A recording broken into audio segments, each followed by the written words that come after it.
I want that thing restored, and I want to spend, I don't know, 30 or 40,000 on my St. Volva. You'd be saying, why? Why? Well, it's TV history, I'd be saying. Nothing to do with the...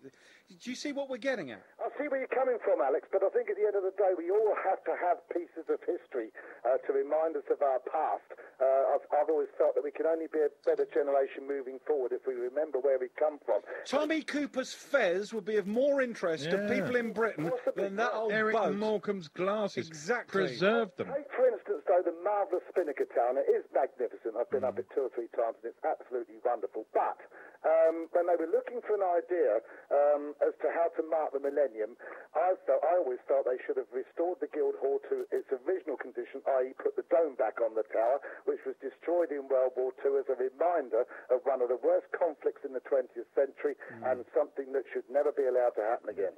Well, that's a very good point, and the money could have been well spent there. The Millennium Tower is fantastic, It is. but if it got bombed tomorrow, God forbid, I wouldn't want them to rebuild it.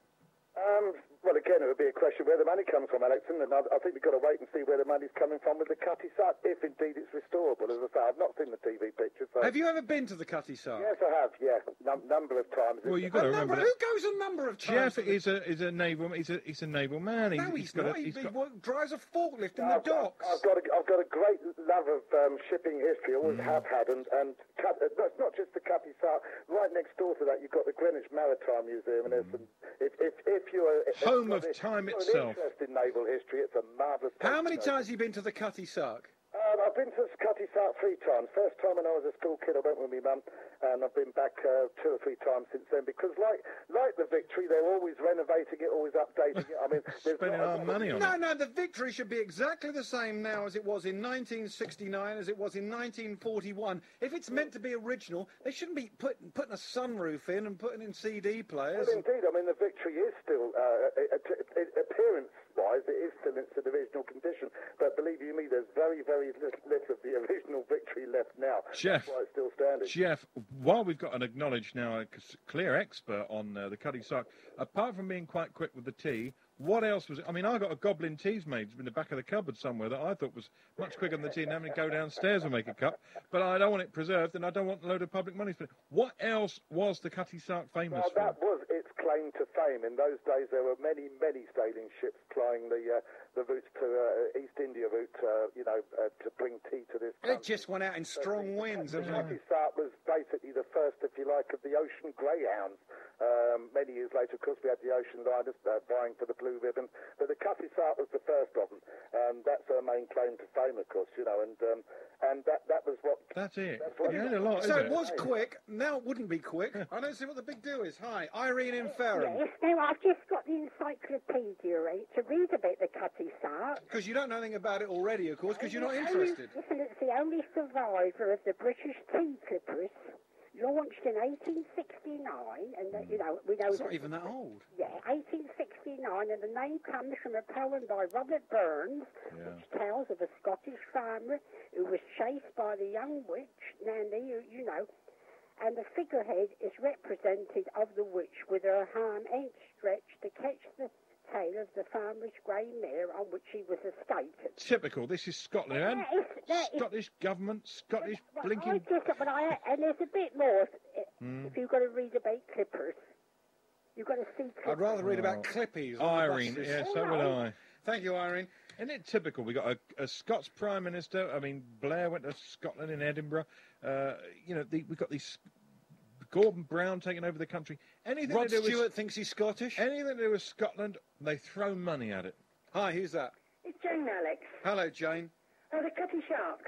Yeah. Oh, the Cutty Shark. I need to go into my cupboard and have a look. The Cutty Shark. I've got a great big packet of PG tips. Plaque here, and Irene was right. It is like a witch's head with 2 bits down the side. That's one. But who cares, Jane? But on the plaque it says, "Oh God." It is so old and ancient. She's gone up in flames. History or something. God, she's a light, sir. Jane, have you ever been to the Cutty Sark? No. Do you care about the Cutty Sark? No. So then they shouldn't spend any money on it? No, I don't. We've just done a whole phone on this. What about my rabbit? I'm worried. What did you tell me about the rabbit? You I think tell you, it's a hybrid. hybrid. It's a hybrid animal, right? And it needs a special diet, which I don't think you know anything about. Oh, I've given it a high protein lettuce. diet. I've given it. No. It needs a special diet. They will cost you a fortune at the vets. It's already cost me 130 to buy it, about 70 quid worth of bottle feeders and bedding and all that. Then about another 100. I'm up to about £300 on it already. What do you think of these big rabbits? Have you seen them, Jane? No, but has Doc got any books on it? Oh no, I don't have Are books. you well educated? I don't think you need. I don't think you need books to look after. It's not just a book. Is this the rabbit that was made famous through Wallace and Gromit, the movie? Yeah, they become very trendy apparently. And this is for your lad Henry. Well, he wanted one. And he'll want one for 5 minutes. That'd be sat on your wife's lap watching Coronation Street within the week, and no one else would care because they're as big as Labradors. It is very big. Yeah. Could you bring it in one day? I don't know.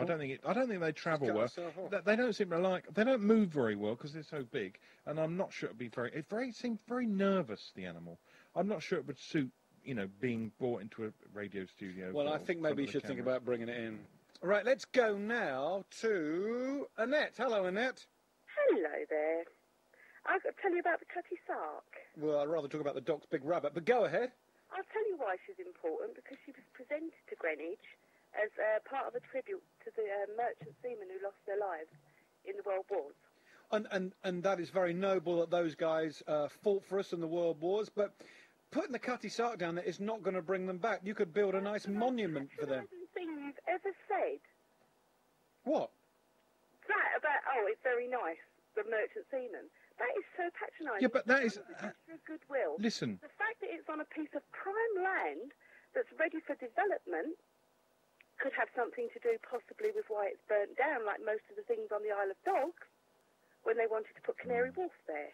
Yeah, but that's giving people homes and giving people places to work. That's better than some old boat stuck there. And that you also raise an interesting point there. How many times... What's the point of me saying to Alex, I want to pay tribute to something very, very worthy, and I'll give him something that then costs the rest of us 50 million quid to restore. That's not a gift, is it? That's not a tribute to someone. It's an albatross around our necks. It's not, actually, because most of it is actually privately and business funded. Rubbish. Absolutely nonsense. If you want to go on about council tax money payers, try the one in London where Ken Livingstone is trying to take 100 million of council tax for the Olympics. to build the biggest mosque. Oh, that's a myth.